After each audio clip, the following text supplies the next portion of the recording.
Here, can Okay. anyone hear me? Okay? You might have to push the. Oh no. You're in, okay. I don't know. Okay, Try that. Here. all right. We have A backup plan, all right.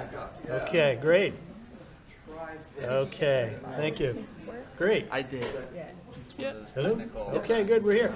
Oh, one other thing, let me say one other thing. I'm going to pass out the Massachusetts, the hot off the press Massachusetts mitigation plan that Sarah is providing, so. Okay. We'll be passing out the Massachusetts mitigation plan and adaptation plan as we speak. So that's going to happen. And Sarah from Massachusetts Emergency Management Office is going to be talking about that. So. Okay, great. Thank you, Rusty. I want to just give a little bit of introduction about myself. Some of you here I recognize from my prior career, which is I was the editor of the local paper here for many years. And we had all kinds of stories over the years, you know, news business, everything walks through the door, and you see all kinds of interesting things. But one of the types of stories that had the most impact and the most reader interaction was stories about water, and it was particularly about issues such as erosion on Plum Island, storms that were hitting us, and floods happening in the Merrimack River. And we have these periodic events that happen that really catch people's attention and make them wonder, what can we do? You know, how do we stop this? Another issue that was kind of a sub-issue to that was very interesting is people want to live near the water, and you see an enormous increase in the number of homes and the investment into waterfront properties all the way along this section of the coast, and certainly all the way up the river now. As you go into Lawrence and Lowell and Haverhill, all kinds of new development that's going on. People want to be near the water. And that has some impact here to what we're going to talk about today, which is resiliency and how we prepare for the future. And I'd like to introduce our three panelists. We'll go from my left here, or your left rather. Justin Cates is the Director of the Office of Emergency Management in Nashua, New Hampshire.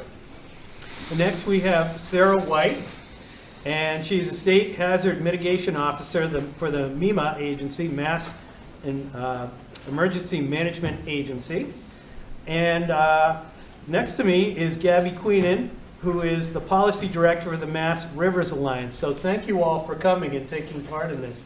And what I'm going to ask each of you to do is to give a brief introduction for all of us, to place some context on what you do and what some of the issues are. And then I'd like to open it up to the audience so people can ask questions and give some of your feedback on this issue.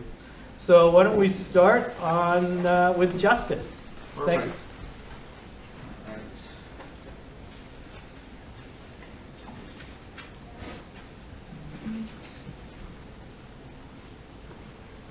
All right, great, it works. Good morning still.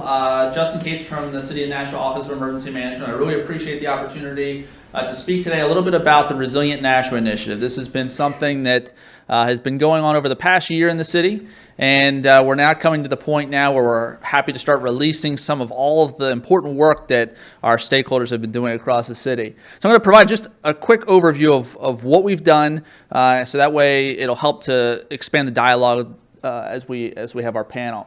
It's four main projects that we've implemented in the city. The first one being the development of a resilience strategy, something new for Nashua that's not been done before. And we've combined that with our 5-year hazard mitigation plan update.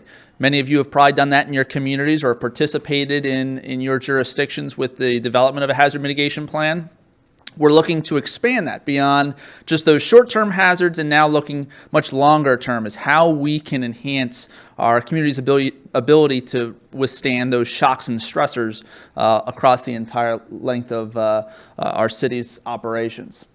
We also participated in something called Resilience Dialogues, which was a project by a number of organizations in the adaptation and resilience space. It was essentially an online platform that enabled us to work with our community leaders and subject matter experts from around the country to help provide recommendations to how we might adapt to changing times.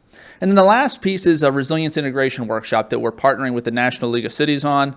The focus there is to promote all of the good work that's being done in Nashua and southern New Hampshire along the lines of resilience. And the idea that we want to get out to those community members, those business leaders, is how can they better prepare their organizations to withstand those shocks and stressors as well. Many great partners that were able to provide us technical assistance throughout the way. Many of them providing kind of a new technique or a tool to help us build resilience in the city, ranging from Texas A&M University to the National Institute of Standards and Technology, and many funders as well to help make this a reality. And the idea that we're focusing on is something called the resilience dividend. How can we build resilience within our community that has day-to-day benefits? Unfortunately, with hazard mitigation projects, people don't typically care about them until something bad happens. So how can we enhance those investments in our infrastructure, investments in our natural resources, so that they provide benefits day-to-day? And this is one of the better examples, a transit system. It provides access to jobs, transportation-wise, but it's also an emergency resource, so we can do evacuations using those tools. So this applies across many of the projects that we're looking at implementing. And here's where it ties into the work that you guys are doing is how can many of these environmental enhancements, natural resource enhancements, help to reduce risk in the community? And there's a lot of great resources out there that we're using to try and build best practices into Nashua's future. We've had a number of great stakeholders that have participated in this project. Many of them are sitting in the room. I've seen a lot of the folks here that are engaged with this organization. They've also been engaged with us in Nashua, thankfully. And it's been a very diverse group, ranging from the soup kitchen to the city engineer, everybody providing their input as to what community resources and assets are really critical for us in the city. And you wouldn't believe how many natural resources people really rely on to maintain their livelihood in Nashua. The parks, the rivers, they're all very important to us. We're using a tool right now called Co-Urbanize. It's an online platform that allows us to get input from citizens and the community. We've just within the past couple of days had this huge surge of people posting on there about community assets and resources that they really love to see in the city. But also they are putting in information in there about the hazards that they've experienced in the city, whether it be flooding in certain parts of the town or any of the other hazards that we're concerned about in Nashua. So now I have to respond to all these people and provide them feedback. So that'll take every one of my nights over the next couple of weeks. But I recommend you checking out our Co-Urbanize page and see how you can engage with the community as you look to do resilience building projects in your communities. We're also hosting, as we mentioned, a summit with the focus of helping to educate those citizens on ways that they can better prepare, businesses on ways that they can continue their operations during a disruption. And we have a whole slate of really great presenters that we're hoping will help to educate our community on resilience and why it's so important. There are some seats still available for this. It's December 18th, so if you're interested, let me know, and I can work to try and get you in on that. To find out more about our project, livablenashua.org/resilient. You can see all the minutes, presentations, and kind of see the timeline of our entire project. And then for that Co-Urbanize page, the page that will be able to show that map of all the recommendations from our community members, courbanize.com/resilient. Thank you.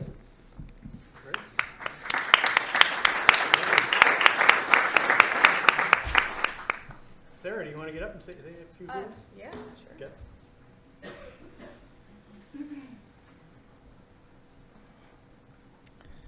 Switch over. All right. Good morning. I'm going to attempt to be brief, although I could give about a 7-hour version of this. And I realize I don't have 7 hours today, but there is a lot of follow-up and additional information that we could talk about in another venue. So what you have in front of you is our executive summary document from our recently adopted state hazard mitigation plan. I'm going to talk a little bit about our hazard mitigation plan because it's the first of its kind FEMA approved at the state level plan where the emergency management people, I was introduced as a first responder. I am a land use planner with an environmental background that works in a bunker with all of the emergency response people. I teach them about weather and flooding, but in that, we have our emergency management agency who does our hazard mitigation plan in states across the country. New Hampshire, the same. Their Office of Emergency Management does a state hazard mitigation plan every 5 years. And many states have a climate strategy or a resilience strategy. In the Commonwealth, ours is one and the same. It's a truly integrated document. How'd this happen, you might say? Well, our plan had to be updated. It has to be updated every 5 years. The reason to have a hazard mitigation plan is not only to make sure that we're working with our cities and towns and with our state infrastructure and agencies to make sure that we're building resilient infrastructure, but it's also a requirement for us to receive federal disaster aid. So we had really bad storms in March. Does anybody remember those? A couple people? Yeah. And so as a result of those storms, we have two presidential disaster declarations. They get a little 4-digit number, and cities and towns, as well as state agencies and certain eligible private nonprofits, receive disaster aid. There's many other bigger and more flashy disasters going on right now across the country. A couple of them were referenced, like the flooding in Hawaii, for example. But we don't receive that money unless we do one of these strategic plans every 5 years. So it's super important. And Governor Baker said, well, why does it make any sense for you people over there to be doing the emergency management stuff and you people over there to be doing the climate change adaptation stuff, which is very so similar? Why not work together? And so through that idea, he drafted State Executive Order 569, which has been provided in your packet today. So I'm not going to read through it in depth. The executive order is written pretty clearly so you can understand the requirements or the actions that were prescribed in that executive order. But one of those actions was for us to do this state plan, this combined state plan. And then also there was some prescription for promulgation of air regulations for mitigation of greenhouse gas emissions, et cetera. So that's in your packet, so I won't go too much into that. And just in terms of what is in the plan, so it is a plan that looks at the hazards that we face in the Commonwealth, as well as the incorporation of downscaled climate data that we heard a lot about earlier today, but basically the idea that we didn't just look reverse to say what hazards have happened and where do they happen, but we also incorporated those future changes so that we have understanding of some of the projections. So a lot of this we already discussed today, but just this is how our risk assessment is laid out. It gives us ideas about things that, wow, okay, if we know there's going to be an increase in temperature, let's start to think about how that's going to affect specific resources.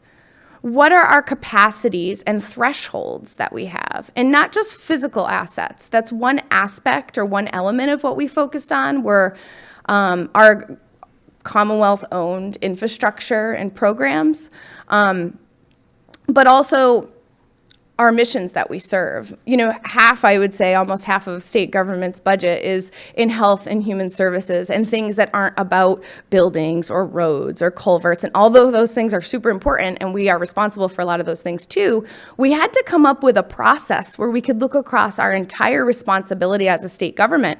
What are the programs? What are the populations that we serve, and who relies on us to make sure that we have an adaptable process, that we're identifying areas maybe in regulation that need to be adjusted.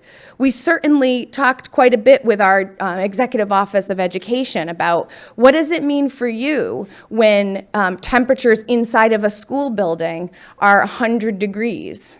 You know, does that mean you can conduct classes? You know, you have regulations that say you need to have 180 days of school.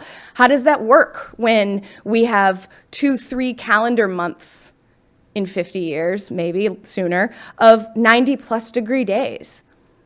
Does that mean our school year doesn't start the second week of August? what does that mean for you? What does that impact for you? These are the conversations we had with 80 of our state agencies throughout the process. Just a few other key findings, and all of this chart is within your handout. So after that 2-year essentially long process in working with all of those agencies, we came up with a set of goals. And from those goals, driven by those goals rather, and from the information that was gleaned working with those 80 agencies at the state level, we created 108 actions. These are actions that we're intending to either start or finish, or both, within the next 5 years. So this is not a 30-year plan, this is a 5-year plan. And everything that's in here, we have a timeline on, or a responsible entity or group that's going to be either starting to work on it, or maybe it's something that's even, underway. One thing I just want to mention is this is not just another pie-in-the-sky strategic document that doesn't actually say any real words that you've never read before. If you go to our website and you click on Chapter 7, which is the place where all 108 of these actions are listed, you're going to read what the actions are, and it might be like, okay, what exactly does that mean? There's a description, and usually it's a paragraph or two that says, okay, this is this agency, and this is this regulation, and this is this, specific thing, and how it's going to relate back to risk reduction. So that's in there for each action. And if you find any place where you're reading something that doesn't quite make sense to you, send me an email, because we want to be able to make these actions accessible. And as we revise and update what we're doing with our strategy over the next 5 years, we're going to incorporate some of that detail. So please, by no means, this is not like the end-all be-all. We want this to be an evolving document process. And then some of you who are reading the bullets on the slide might be saying, what the heck is a tiger team? I didn't think we were going to be talking about zoo animals today. What we wanted to make sure, and what was really important to our governor as we put forward this 5-year plan, was that we had a list of actions and strategies that were actionable because we had actual money to pay for them. It's all well and good to say that we're going to do this wonderful big $1,000 million thing. But if we don't have the financing behind it, or somewhere in the future to grab it, it's really not an achievable goal. And so we went through each one of these actions with our administration and finance at the state level to make sure that if it was a state agency action or project that identified the need for money, either to pay staff to work on a project, like, for example, one of them is about updating the Massachusetts Wetlands Protection Act to incorporate some of this new precipitation data. That takes humans. We don't work for free. So we had to make sure that in the operating budget for the Department of Environmental Protection, that money existed within the 5-year operating budget plan. Another such example is capital improvements. There's a number of projects in there that are outlined in the capital, and we cross-reference that with our recently approved 2019 capital budget plan, which goes for the next 5 years. Some of the things were already identified, which was great. What was left over were a whole bunch of things that were great actions that were vetted through a process that we didn't have quite the funding for, either already appropriated through operating or capital planning. So what happened was our governor ensured that there was funding behind these by working with our legislature, and we were excited to say that the environmental bond bill, which was passed in September, has a very specific and called out line item for the implementation of the actions in this plan. And there's about $100 million that's outlined in the bond bill specifically for the implementation of the rest of the stuff that wasn't already being spoken for. So you can be assured that the things that are in here may not all get accomplished in 5 years, because that happens, but we have a path forward, and we're able to really demonstrate that in the work that we've done in this plan. I've already mentioned the idea that it's a living document. And then finally, what's next? So what we're going to be doing in the next coming months is we're going to be developing a more formalized group that's going to make sure that we carry this forward and see this through, working really closely with the Department of Public Safety's executive leadership, as well as the Executive Office of Energy and Environmental Affairs, creating this team that works not just at the state level, although our instant focus was we need to get our own house in order at the state level. We're not going to be able to help our cities and towns be resilient if we ourselves at the state level can't be resilient and have a process that can be modeled by our cities and towns. So that's what we're going to be working on in the next couple of years. I didn't have a chance to talk about the Municipal Vulnerability Program, but I can certainly offer some comments and questions about that during the discussion portion. Thank you.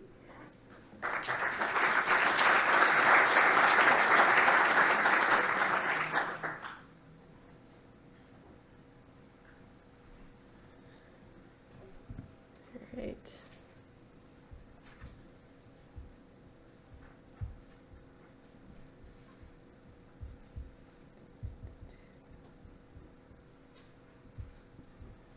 All right, we're working. All right, hi everybody. My name is Gabby Queenan, and I am the Policy Director for the Massachusetts Rivers Alliance. For those of you who may not be familiar with us, my organization works to advocate for policies that are going to make rivers cleaner, healthier, and more accessible to the public. And the Alliance is comprised of 74 member organizations who have similar water-driven missions. So we have everyone from watershed associations, like of course the Merrimack River Watershed Council, to land trusts, other statewide groups, Appalachian Mountain Club, the Nature Conservancy, folks like that. So my role is to take information like we heard this morning from Dr. Burkowski and figure out, okay, how can we write new bills with the State House to better protect our rivers? Should we be opposing bills? Should we be advocating for bills that are already out there? Should we be pushing different elements of the budget so that our agencies are equipped to respond to changes that we're seeing with our rivers, things like that. So for example, I know we heard a little bit earlier about the environmental bond.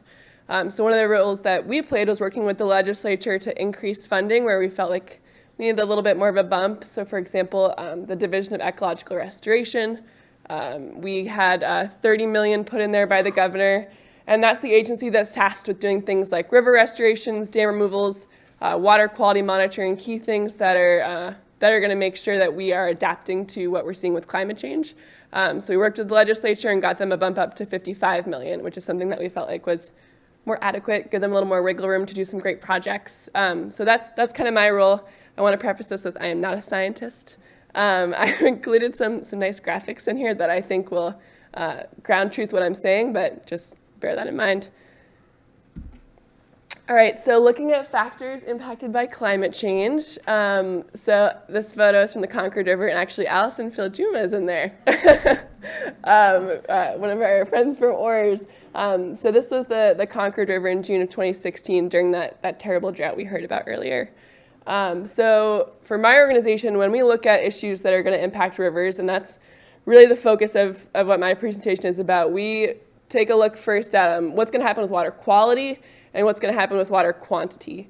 So that's kind of my focus going forward, and there's so many different impacts that we're going to see with rivers, but I thought it would be useful just to talk about two big ones, which is what we're going to see with water infrastructure in our state, and also what we're going to see with aquatic habitats. All right, so flash droughts, we heard a little bit about this earlier. So what we're seeing overall is an increase in temperatures. We're seeing warmer summers overall, but with that, during periods of what we call high water stress, so for us that's primarily the summer, we're seeing a decrease in precipitation during that time. So this is just a map of the projected increases for the number of days over 90 degrees Fahrenheit. So what's the result for our rivers? Well, we're going to see warmer water temperatures. And also the water quality declines as well. So if you think about it, folks in our state have permits that allow them to discharge different things that will pollute the water. So when your river is nice and full of water, that pollution is diluted. But as the water level goes down, we see those higher concentrations of pollutants, which make it kind of unpleasant for things like swimming or fishing or boating. So we're expected to see more flash droughts overall. So that's going to be one factor on the water quantity side. And then flooding. So we're going to see an increase in average annual precipitation in the Northeast. You folks saw this graphic earlier. So we're going to see a very significant change in the amount of very heavy precipitation. So what we like to see is slow rainfall that isn't going so fast that the ground is able to absorb that. But when you have those big storms where you have many inches coming over a short period of time, what we get is that water running right off the ground, and it carries with it things like nutrients, phosphorus, nitrogen, things that if you overload the river with that, we see a significant impact in terms of a decline in the water quality. So connecting with this is, of course, stormwater. So for watersheds that have a lot of impervious surfaces, like, of course, the Merrimack River Watershed, the result is when you get that rain going over asphalt, concrete, things like that, you pick up what's ever on the ground, and that goes right into the water body. Unless you're in a region that has a stormwater utility, that water is not treated. So whatever's running over there is getting picked up and going right into the water body. So as a result, we're starting to see changes in terms of stream flow. So we're starting to see higher quantities of water, but the peaks are changing. So times when we expect to have low stream flow, actually we're seeing higher stream flow. So as a result, we get things like flooding, of course. So again, water quality similarly declines. Doesn't matter if it's a drought or a flood. Water quality is going to decline as a result. So I wanted to put this in the context of thinking about infrastructure, because in Massachusetts we have huge infrastructure problems. So what we're going to see is some changing in terms of water demands. So when I talk about water infrastructure, there's three to keep in mind: drinking water, stormwater, and wastewater infrastructure. So with changing water demands, during the summer, during those periods of high water stress, when folks need water, the water tables are going to be very low. And that's going to impact things like drinking water, because for many communities, they get their drinking water supply from the river. We're also going to see things like a decline in groundwater recharge. You heard a little bit about that earlier. So because we will have extreme storms where that water isn't having time to soak into the groundwater table drops as well. But just to kind of like put this in a bigger context, so we need $21.4 billion in Massachusetts to address our infrastructure needs. And the problem that we've had in our state is, for some reason, we keep getting pushed to the back burner when it comes to trying to get more support from the state and the feds, so that our communities who are tasked with actually changing the pipes, if they choose to go with a gray infrastructure option, or if they are looking at green infrastructure, the money's not there. So it's on us to try and build a case for why we should be reinvesting in our infrastructure systems. And I think a good example of this is combined sewer overflows, which I know many of you are familiar with, coming from the Merrimack area in particular, because you do have a large number of combined sewer overflows that are very active. So for folks who may not have seen this model before, so basically what happens is typically you'd have your sewage going down this pipe, and it gets sent over to a treatment facility. But if you're a system that has combined sewer overflows, like many urban communities do in Massachusetts, at the time that was considered like the new hip thing, combined sewer overflows. They thought they were solving a big infrastructure problem, but actually it's causing issues now. Once you've got that stormwater coming in, this pipe it's going to overflow. It gets overwhelmed by the quantity of water, so what we get is a release of stormwater and often untreated sewage going directly into our water bodies. So the goal is, let's try and eliminate all these combined sewer overflows. The problem is we need $3 billion in Massachusetts just to address that aspect of it. And then aquatic habitats, another impact that we're going to see some changes. So what we're looking at in terms of during droughts, we'll see parts of rivers that are exposed that typically are not, and the result is increased predation on local animals. Also, we'll see a loss of biodiversity potentially, because some animals are accustomed to a certain kind of lifestyle. They're used to certain conditions. As that changes and they're not able to adapt to that environment, we'll start to see a decrease in that kind of great mixture of wildlife that we're seeing now. Also, a strong potential for an influx of what are called invasive species. So species that we would say are natives in Massachusetts who maybe aren't accustomed to these changes in temperatures and precipitation levels, for example, they're going to be pushed out, and other species that are adapted to the kind of changes we're going to see are going to move in. And then the last piece I wanted to highlight there was cold water resources. So in Massachusetts, we call these cold water fishery resources. Those are streams that house cold water species. I believe it's like you have to have a maximum mean average temperature of 68 degrees Fahrenheit for that 1 month in order to be designated a CFR. So in the Merrimack, you folks, you may think, oh, we don't have any of those cold waters. That's not true. You have a bunch. So there's some over here in North Chelmsford. I know it's kind of hard to see. It's these light blue lines. And up there as well, actually in Haverhill.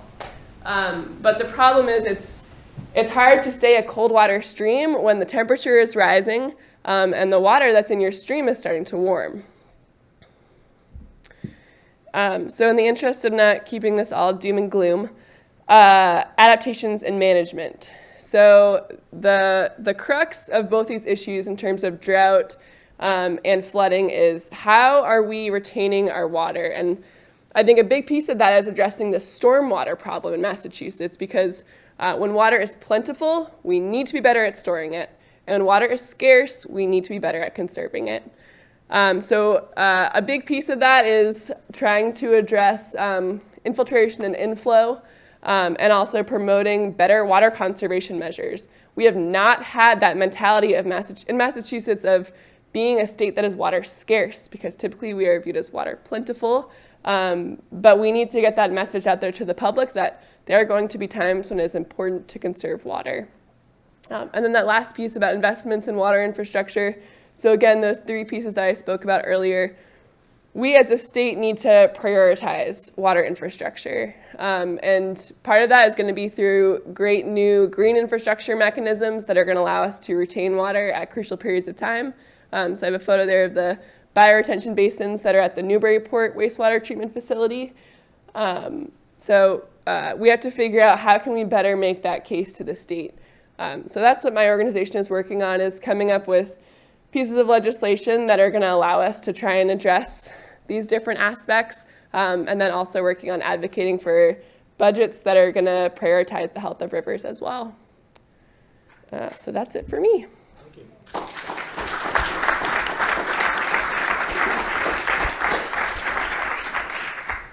All right, I'd like to ask one question of the panel, and that is, so we want to focus on the Merrimack River here and look at some of the problems that we have with the Merrimack and see if there are practical solutions to some of them. And I was wondering if we could just go down the table here, and if you could pick out an issue that you know about that's related to your work having to do with the Merrimack.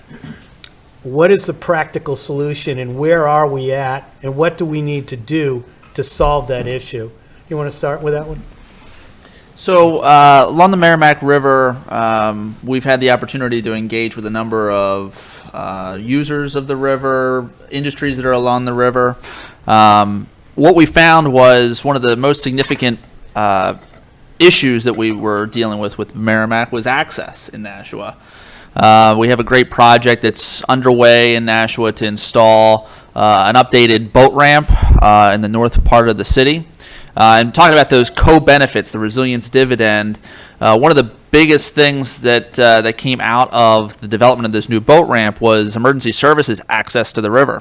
So if you've got these champions from the fire department who need access to the river for rescues and those types of services, they can help to create that support to get funding for our recreational use of the river. So I think that's a good example of something that's really happening and has a benefit both to that public safety side, but also to the folks that use the river.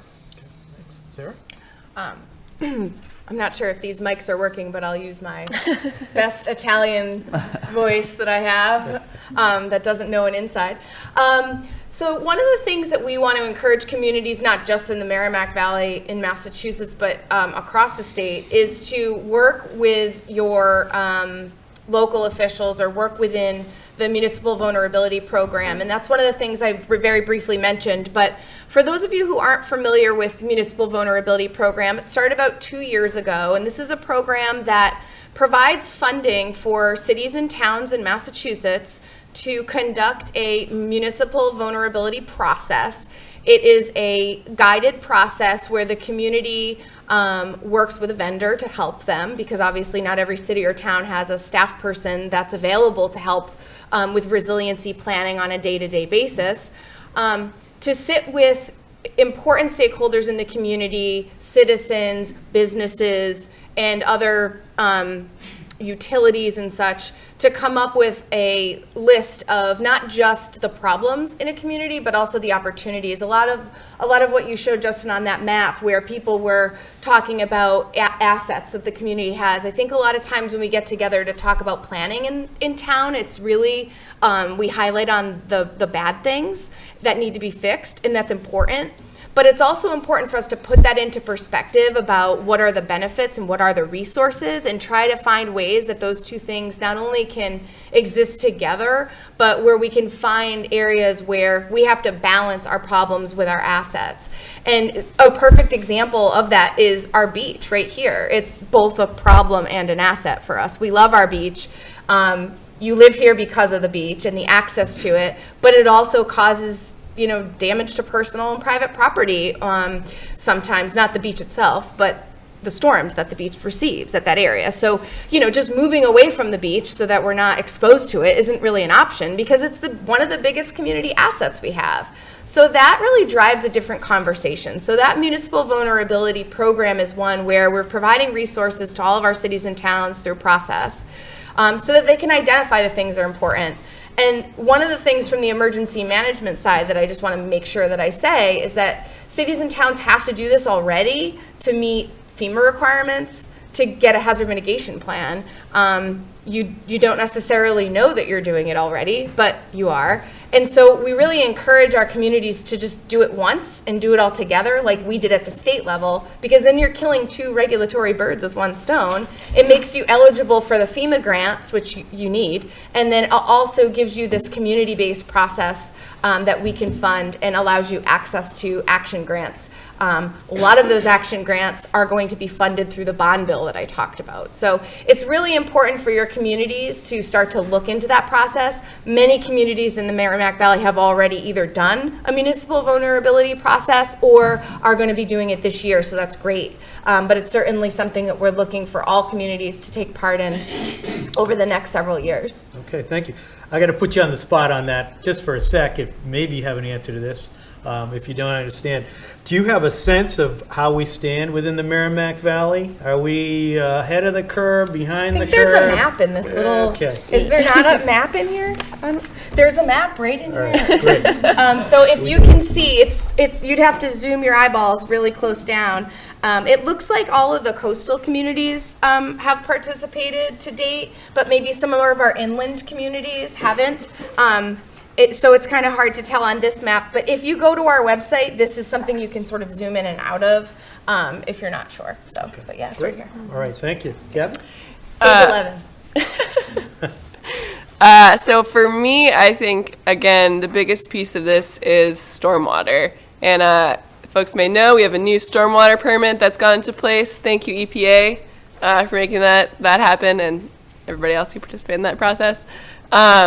But I think that's the biggest piece. Communities now are looking at, okay, what are the requirements? How can we as a community better retain this water that right now is, causing a lot of problems when it could actually be a resource? So I think the biggest thing you can do is figure out what your community is doing on the stormwater front and support them. Folks are really worried about this stormwater permit because they're worried that it's going to cost them more money and that their residents will be angry with them. So please say, no, actually, I support that. I support you using some of our taxpayer money to make sure that our communities are resilient to these changes. So I think that's one piece. And then I only asked for one, but I'm going to do one more. I strongly urge you to be a member of, follow whatever you have the capacity to do of your local watershed association, because these are the folks that are on the ground And they know what a lot of the priorities are for your area, and they're able to activate you when needed. Folks, for example, that are members of Mass Rivers, they're the ones who are going to get our action alerts and know here's the time when I should be calling my state representative, state senator, local elected official, whatever that may be. So whatever you can do to be engaged with those folks and be engaged with Mass Rivers as well, is it's going to go a long way. Great. Okay, thank you. I'd like to open it up to any questions. Anyone want to ask something? Bill? Yeah, I was just wondering if the panel could comment on, London is building a tunnel to take, not wastewater, to take stormwater underneath the river and exit it out into wherever they exit it to. And Boston has a 12-mile tunnel for getting rid of treated water that goes underneath the thermocline. And I'm just wondering if this is a potential solution. It's not the ideal solution, but a potential solution for some of the CSO problems in places like Lawrence.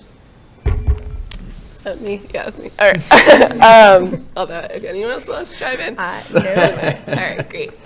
So I feel like part of what you're describing is kind of like the holding tank mechanism, which actually is already in use in Massachusetts in Worcester. So that's absolutely a way to try and combat CSOs. It's just a question of, do you have the capacity to hold that? Do you even have the room for said holding tank or pipe? So that's absolutely a possible solution to try and help mitigate some of the CSOs. So I would say if it's possible, they'll do it. Obviously, Lawrence has some space constraints, so it's something to keep in mind as well. Yeah, actually the idea with this pipe would be to take it from Lawrence and take it underneath the Merrimack River and exit it into the Atlantic Ocean underneath the thermocline. I think my concern with that would be the treatment aspect. So if it's something that's treated, like that to me is a viable solution. But our problem is we're trying to prevent the CSOs that are discharging untreated sewage right now. So the goal is to try and get everybody to go to those treatment facilities so they're processed adequately. And we have done that in Nashua. We have a screening and disinfection facility that was put into place a couple years ago with that goal, is to try and prevent it from going out through the CSOs and keep it for a little while before it can be treated. So that it does work, and it helped us in Nashua. I wonder if you could follow up on that. That's an interesting idea, and we see that in the data that we get, that Nashua is doing a very good job Thank you. handling its CSOs. How was this an expensive project, and did you have some land issues where you had to build this facility that were problems? So yes, it was expensive. It actually worked out. It was one of those situations where all the pieces of the puzzle kind of fit together. The land was owned by the city, and it was actually slated for redevelopment into a apartment complex, which is another crisis that we're dealing with in the city, is affordable housing. So what ended up happening is prior to the construction of that apartment complex, the big dig in Nashua was basically done to dig out this area for a screening and disinfection facility. It was covered over, and then apartments were built on top of it, right along the confluence of the Merrimack and the Nashua River. So it does solve a lot of the problems we have with stormwater. Still not all of them, but definitely quite a bit. Sarah, did you want to add in anything? I don't have anything to add on that No? Okay. idea, but it's a good one. Okay, great. I have a follow-up question for you on so it's helped solve the problem, but has it eliminated the raw sewage from being dumped into the river, or just reduced the amount? And if so, how much has it reduced it by? Oh, yeah, I don't know those exact numbers. I'm not the city engineer, unfortunately, but it has done it quite a bit. I know they do keep track of how many CSO discharges they have per year, and the installation of that screening and disinfection facility greatly reduced that number. So it's a pretty significant storm event for those CSOs to go into operation now. Linda? So Linda Campbell, I represent the city of Methuen and Haverhill in the legislature. Do you have an idea of how much land use this requires? Yeah, so it was a pretty sizable piece of land. So it's an area that was previously undeveloped along the river. It was city-owned, so that helped us because it reduced the acquisition cost for the property.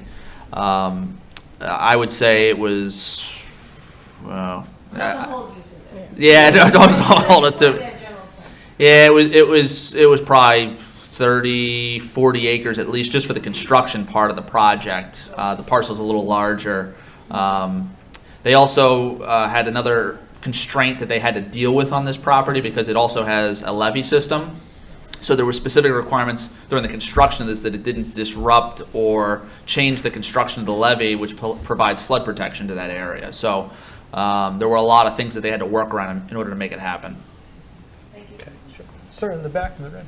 Can a waste treatment facility be seen as a profit center that would be worthy of investment? You want to tackle that one?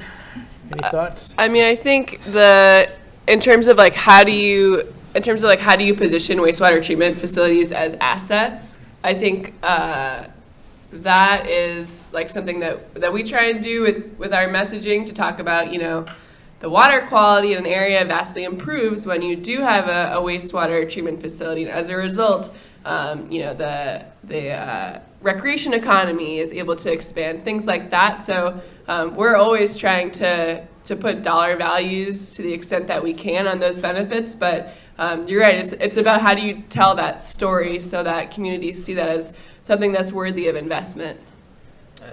I'll also expand just one thing on that. There's a lot of work that's being done right now to quantify the green value of investments, infrastructure investments. The challenge with wastewater and stormwater is who is that impacting? It's not impacting your jurisdiction, it's benefiting people downstream. So how do you promote that to your constituents who are going to have to foot the bill on the investment when it's actually benefiting people downstream? So it's just something, it's a challenge that you have to think through in order to how you're going to work, maybe regionalizing some of this work and capitalizing on some state or federal investments. I'm still trying to get to everyone. Yes, sir, in the back, right there. Yes. Quick thank you to Nashua for being from Lowell. Appreciated the effort. All right.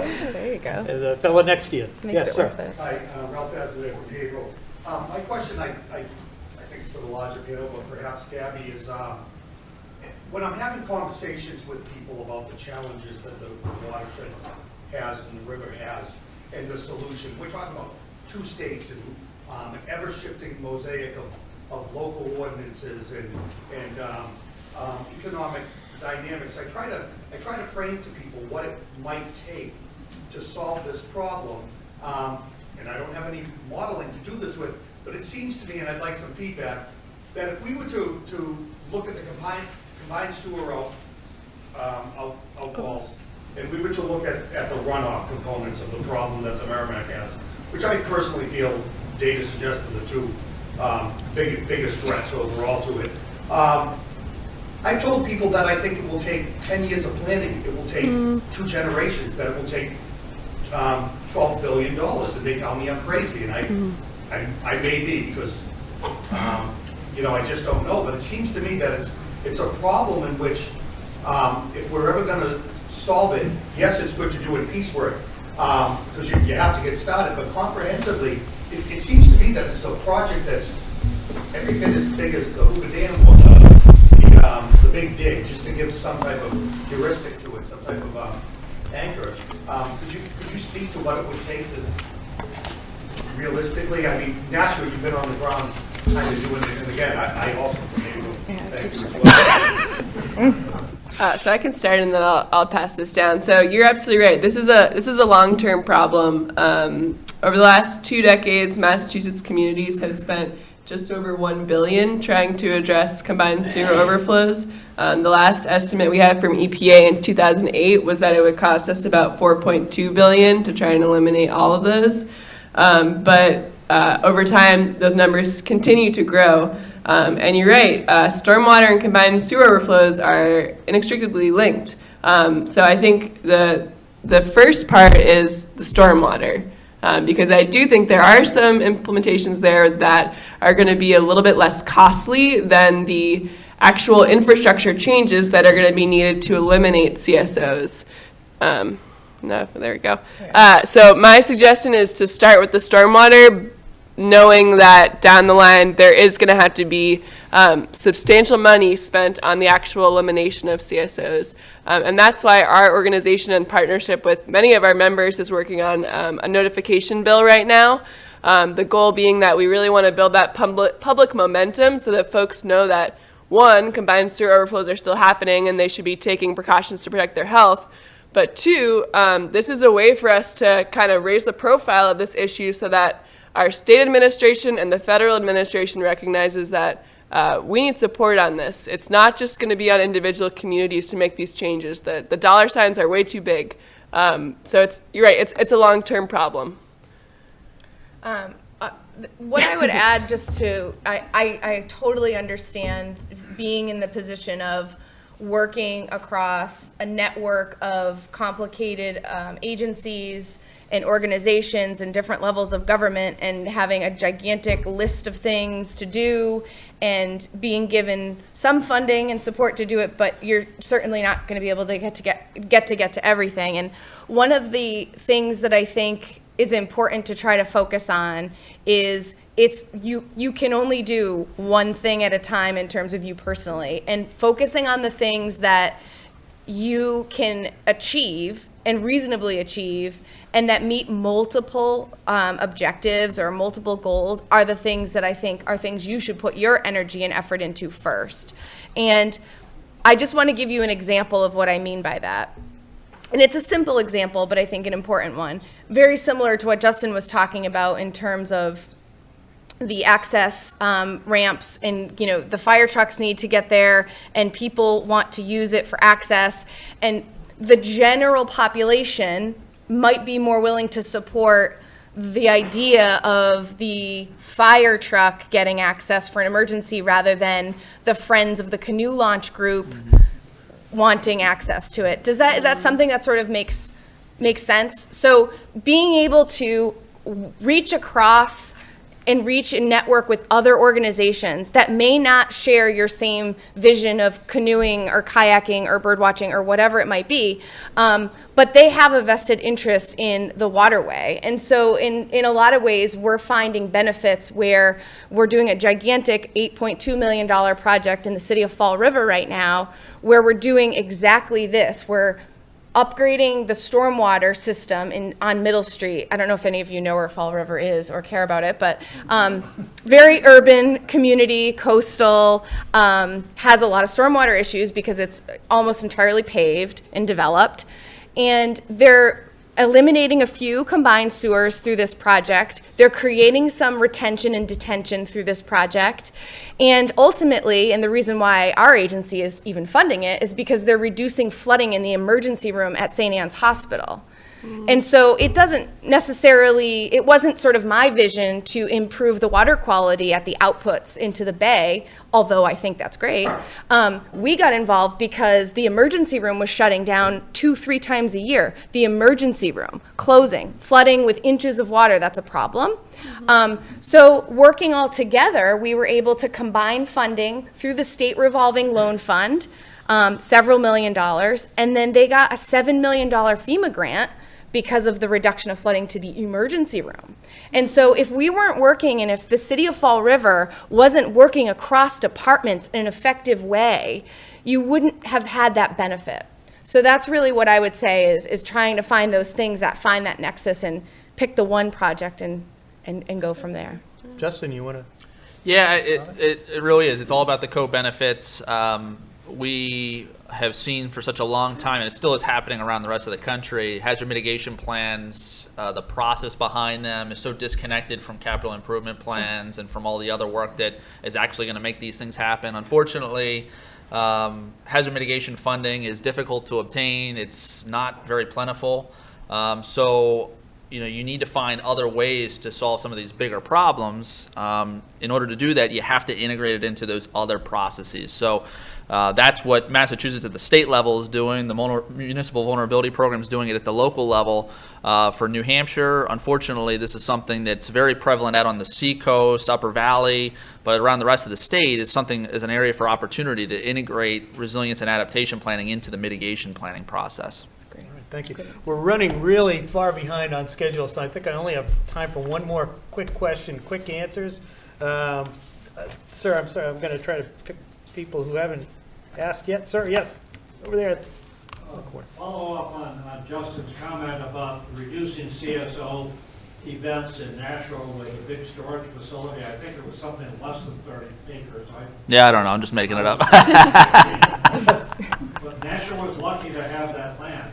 When I look at your chart that shows a 71% increase in precipitation over the last several years, and that stormwater has the potential of totally offsetting all of the investments in treatment facility expansion. So perhaps an approach is to reduce the amount of stormwater going into the treatment plants. So my question is, to what extent, particularly in Massachusetts, have local zoning and building laws been changed to prevent developers from putting stormwater into the treatment plants when they could in fact put in groundwater retention facilities and so forth? So I don't have a statewide picture because, as you know, zoning is local. So I couldn't speak to the specific metrics that you're talking about. But you've identified a really important place where planning and zoning has a role potentially in the overall solution potentially to the stormwater problem. And again, I'm just going to say why it's important to be working together, because oftentimes when you're having the conversation about development and increasing development or whatever, oftentimes the conversation about risk reduction or water quality improvement or stormwater mitigation isn't necessarily super combined at that conversation, because it might be the key issue might be a housing need or shortage, which many of our, especially urban areas, but across the Commonwealth, we have a major affordable housing issue. And so you really have those two things, unfortunately, sometimes at a head. And I'm going to just say that it doesn't have to be so. And Nashua is a great example where you can try to create a housing solution and a stormwater solution at the same time. Gabby? Yeah, I unfortunately am in a similar position. I don't have a great sense of like statewide what the reforms look like. I do know we have some great access to low impact development kind of packages, which include things like stormwater bylaws, which are great to pass in communities, so that there's something in that statute saying that folks have to comply with those stormwater regulations. So I'm happy to share those resources if that would be useful, but don't have the whole statewide picture right now, unfortunately. That's a good question. And there's a resource that we used in Nashua to help think through some of those conflicts. We used a process from Texas A&M University called their Planning for Integration Resilience Scorecard.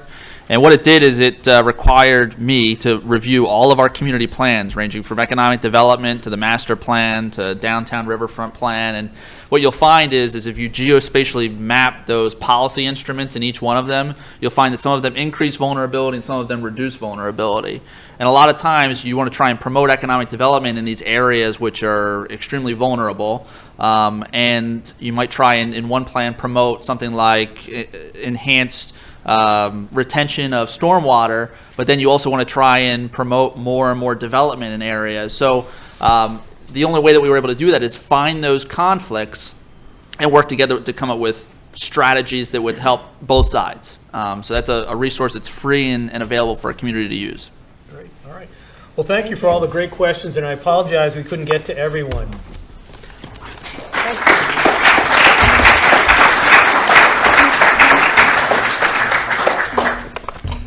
Thanks, John, and thank you, panelists. That was spectacular.